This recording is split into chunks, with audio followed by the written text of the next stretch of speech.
गुरुजी राधे राधे। राधे राधे। गुरुजी, आप ये कहते हो कि हमारे जीवन में जो भी कोई आता है, पति या बेटा या भाई बहन जो भी कोई हो, तो जीवन में अगर उसके द्वारा हमें कोई कष्ट मिलता है तो वो पूर्व जन्म का कुछ होता है। तो क्या मुझे भी इसी वजह से मेरे पति से कोई कुछ भी जो भी कष्ट है या जो भी कुछ है वो मिल रहा है? तो पति क्या कष्ट देते हैं आपको? गुरुजी, हमारी शादी के 8 साल हो गए हैं। शादी के बाद भी वो इस तरीके से रहते हैं जैसे कि कुंवारे लड़के हैं, उनके अंदर जिम्मेदारी वाला कुछ भी नहीं है।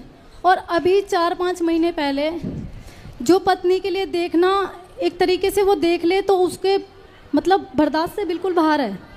मैंने अपने पति को अपने सास के घर में ही किसी और स्त्री के साथ देखा। इस कंडीशन में देखा कि मैं बता नहीं सकती हूँ। उसके बाद कौन स्त्री थी वो? पता नहीं। तो आपने पूछा नहीं कौन है ये?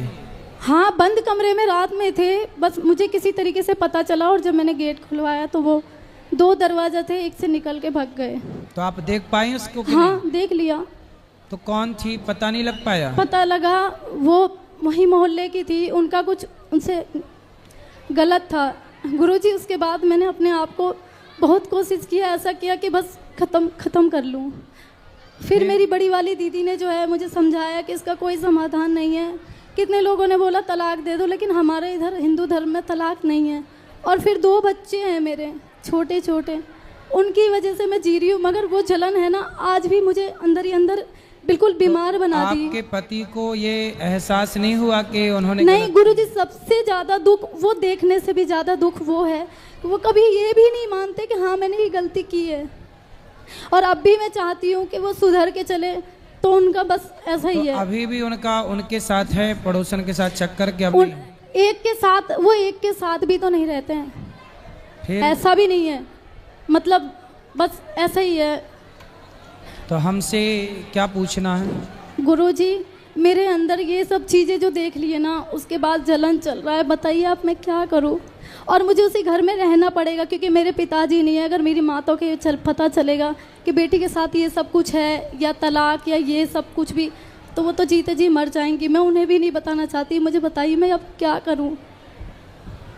आप बच्चों को पढ़ा लिखा के योग्य बनाओ और भगवान के आश्रित रहो। गुरुजी, ये सब चीज़ें चलता रहेगा तो मेरी बेटी भी है, अब 8 साल की होने वाली है। ये सब चीज़ें तो उन बच्चों पे भी असर पड़ेगा। मुझे बताइए कि मैं क्या करूं? पति को लाओ हमारे पास।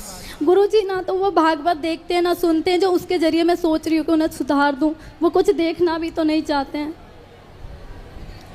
जो पराई स्त्री के चक्कर में पड़ जाता है, सत्संग करते तो पढ़ते ही क्यों पराई नारी के चक्कर में? पढ़ ही इसलिए गए क्योंकि सत्संग से दूर हैं। अच्छाई से दूर होंगे तो बुराई तो हावी होगी। इतना कुछ न्यूज़ देखते हैं कि आजकल पत्नियां दूसरों के साथ मिलके क्या क्या पति के साथ करती है, फिर भी मैं ईमानदारी के साथ उनके साथ हूँ। मैं गुरुजी यही अभी चाहती तक हूँ। डर नहीं लगा पति को? क्यों? नहीं, क्योंकि मैं ऐसी हूँ ना। उन्हें पता है कि वो कहीं नहीं जाएगी, रोएगी धोएगी, कुछ दिन मायके चली जाएगी, फिर आ जाएगी। सही है। गुरुजी, ईमानदारी के साथ रहते हैं तो हमें ये मिलता है। अच्छी पत्नियां तो भी परेशानी। गुरुजी, वो देखे या ना देखे, लेकिन मैं दिखाऊंगी जरूर। आप कुछ उनके लिए ऐसा बोल दो जो शायद आपकी वो मान रख ले और मेरा आगे की गृहस्थी तो कुछ थोड़ा भाई उनसे यही है कि यदि आप चरित्रहीन होके चलोगे तो फिर आपकी बेटी, आपका बेटा वो कैसा आदर्श स्थापित करेगा, वो कैसे बनेंगे? इसलिए माँ बाप ही बच्चों के दर्पण होते हैं। बच्चे कहाँ देखते हैं? दर्पण में। दर्पण कौन है? माता पिता। माता पिता का चरित्र जितना अच्छा होगा उतने अच्छे चरित्रवान बच्चे होंगे, उतने अच्छे संस्कार वाले होंगे। माँ बाप का ही चरित्र भ्रष्ट होगा तो बच्चे सीखेंगे क्या? इसलिए बच्चों के लिए कम से कम समाज में अच्छी संतान दे के जाइए। ऐसे काम करिए जिस काम से आपका यश बढ़े। रावण ने भी पराई नारी के चक्कर में पड़कर अपना नाश कर लिया। अब आप पड़े हैं, इसलिए पराई स्त्री के चक्कर से बचना चाहिए। पर नारी पैनी छुरी, 3 तरफ से खाए, धन हरे यौवन हरे और घोर नरक ले जाए। और गुरुजी, सबसे बड़ी बात यह है कि ये सब कुछ मेरी सासू माँ को पता है, फिर भी वो लोग उनका सपोर्ट करते हैं। तो सास खुद चाहती है कि पड़ोसन आए। उन्हीं के घर में तो थे वो, उन्होंने चाबी दी थी। वो तो जेठानी सास के का यहाँ घर थी। और आपका घर अलग अलग है? हाँ वो ऐसा है ना, हम लोग रेंट पे रहते हैं ना गुरुजी। हाँ। तो अभी एक छोटे वाले देवर की शादी नहीं हुई तो उनके साथ रहती हैं। उन्होंने खुद ही सबको अलग अलग मतलब तो कर दिया। सास का घर अलग है?